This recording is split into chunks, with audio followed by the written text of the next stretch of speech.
Testing 1, 2. We're here in Plainfield today at this summit, and I don't really have a full, clear view of what the summit is about, but maybe the mayor, Sharon Robinson Briggs, can clear it up. So we're going to go to her in a minute and just talk to her about this city of Plainfield, which is a city, in truth, in in a small crisis, because there are cities in America and cities in New Jersey that's in a worse state than ours. One thing about this city of Plainfield, when you look at the city, we have held it together. So let us give ourselves a cookie on that right there, that we have saluted and we have kept it a smooth and a good city to stay in. But again, at the same time, like everything needs some level of improvement. So we're going to work on trying to just, improve some things and things like that to kind of lift it up a little bit, just to give it a little energy. And I think that's what this summit is all about. I got here a little earlier, and I'm just watching how people are just working together. I come here early and just to see how even to the mayor's husband is here setting up. You know what I mean? So we all doing our part to try to bring everything back together, to bring the city together, because it hasn't totally fell apart because when you look in Jersey and you look at Plainfield, we have a small percentage of crime here. It's not as exaggerated as everybody make it, because there's other cities, you understand me, that with far greater economic interest than Plainfield, that's in worse shape than Plainfield. So let's let the YouTube folks and the Facebook and the Twitter people know that this isn't a city that's so much a burning crisis. But do we need to adjust ourselves? Yes, we do. We have some adjustments to make, like every other city and in every other state in the union. We're not the only ones, but there's some adjustments that we have to make, and I'm sure, like everybody else, we have fell short a little bit. But like everything else, we'll figure out a way to get it together. All right, I'm going to pause for a minute and wait on the mayor. Okay.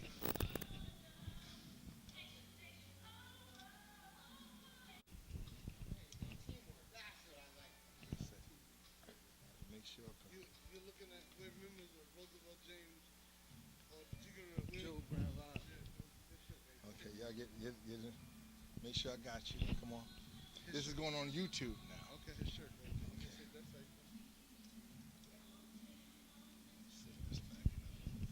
Edit this thing here. Now, okay. Come on a little closer here. See? All right. I'm the American Reverend Zachariah A. Jackson from the Church of What's Happening Now, Town Talker Talk Show, Harvest Radio. We're here in Plainfield at what's the name of the school? No, we're members of the Roosevelt James 241 Lodge, Joe Grand Lodge, Newark, New Jersey. Oh, you're Newark, New Jersey? Yes, sir. Oh, but you, okay. I see down here so much. I thought you were down here. No, I live here. You're resident in Plainfield. Okay. Plainfield. Yeah. Okay. And this school is what? Washington School. We're here in Washington School here at a summit. What was actually the name of the summit today? Do you guys know? No, we actually don't know the name of the summit. We heard there are going to be some leaders here. There's going to be some speakers here. We came out to show support as the Masons of New Jersey and show that we are part of this community and we want to work with them. Okay. So basically, the topic of our conversation of today here at the summit, do you know the actual topic of what we're going to be? The violence that's happening here in Plainfield. And yes, the shootings, but they're going all over the country. But yes, we want to work on what's going on here in Plainfield. And I was just saying earlier too that although we are in a little slight crisis, we in Plainfield here we have not slipped too far yet. No, sir, I mean, it's still a beautiful city to live in. That's right. And this right here is what we want to paint the picture, that we're still doing good, but we got a little turbulence, and we want to fix that turbulence. You guys have any plans of how we can straighten this thing out? Well, we would like to get together with the other men of this city and work together, walk the neighborhoods, talk to the young youth, and put them on the straight path, and let them see our light, share our experiences with them, what we went through, things that we have done, and straighten our lives out. To change the community. Yes, sir. You want to introduce yourself to the YouTube audience? Because it's about a 30 million. I don't want to scare you, brother. It's all over the world. My name is Brother Harold Malone. I am the worshipful master of Roosevelt James 241 and also a resident of Plainfield, New Jersey. Okay, and you want to introduce yourself? I'm Brother Isaac Prince, Grand Junior Warden for the state of New Jersey, also a member of Roosevelt James 241.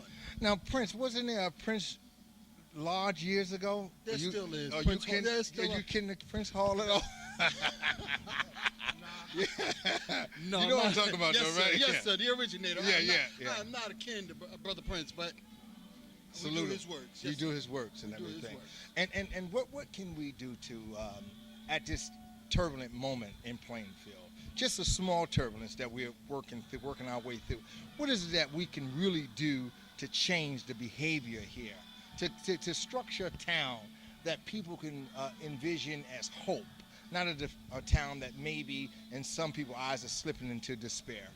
Well, I feel we can do two things. We can bring the town, the youth, and the seniors together. Yes. Because without our seniors, our future is definitely gone. Sure. Okay, and bring the men back into the community. As my worshipful master said, we're going to get out here, we're going to pound these streets just like they pound the streets and take them back. Okay, there you go. Now, I like that right there. Now, who's your worship master? Brother Harold Malone, my grandmaster. You're looking at me. Oh, okay. You're the I'm grandman. Okay. All right, now I got it. I'm also a grand officer in the state of New Jersey. Oh, okay. Well, God bless. You know, my family journeyed a great deal with the masonry. Down in Georgia years ago and come up this way. Yes. So, yeah. They journeyed, you know what I mean? They went through the 33rd degree and all that. Our Supreme Convention in Georgia, Atlanta. Oh, okay. We come out of Dawson and Perry, Georgia. Yeah, we go way back, yeah.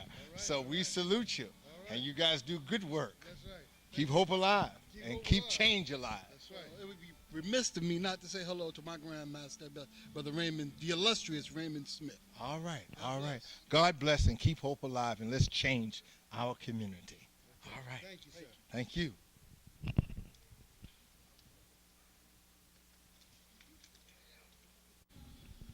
So what would you like me to say? Well, I want you to say what's on your heart, brother. Come on to the camera, let the camera see. Okay. I'm the American Reverend Zachariah E. Jackson from the Church of What's Happening Now, Harvest Radio Town Talker Talk Show. I'm here with Elmani. Elmani.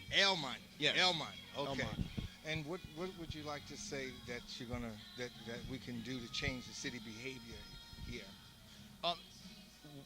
My thoughts are is that we need to approach this from a systematic point of view, Okay. as opposed to just programmatic or specific event. But how do we change the system so that we consistently begin to produce young men of color that are becoming assets to the community here and also to the communities abroad? Sure. So we have to address those. Solution based, I think we have to do a couple of things. Number one, implement programs that look at young men of color in terms of what they can be as opposed to what they are. Sure. I think we have to transform the image of young men of color from that of The image that we have of ourselves. image that we have of ourselves. Yes, because I believe that in some state of mind that it's a more positive thing for us to go to jail than to go to Cornell. Right. And how do we change that right there, Well, brother? I think how we change that is by taking an approach that says, what is it that you can be, and then structure an entire program around what it is that a person can be as opposed to what it is that they are. So, for example, even though you may have a young man of color that may come from an at-risk environment, Sure. instead of structuring a program that addresses that at-risk environment, you structure a program that says, how do we get you to Cornell? How do we get you to Harvard? I want to talk to you, and I hear what you said about an at-risk environment, and that's true in our community. But today we have a lot of young people today that's opting out of success, and they don't come from an at-risk environment. They live in houses that cost $200,000, $300,000 to $400,000, and that it's just so easy for them to trickle down into crime more than to look in terms of success where they have to work hard. What is that all about? Because that's a big problem that we have here in a suburban city like Plainfield. Right. Because a lot of the young people today here doesn't necessarily come from what you would call that poverty line that we normally we talk about. You understand me? So how do we get to them? Because if they're not going to make it, then the person that's way down there, well, I guess he feels he has no luck. Right. I see that a lot. It's interesting that you say that. I'm in agreement with you. I see that a lot at Piscataway where I teach. Amen. Okay. I'm a teacher right next door at Piscataway High for about 12 years now. All right. Once again, it goes into the system and also the cultural way of life that has been purported as becoming normal. Right and wrong can only be defined by that.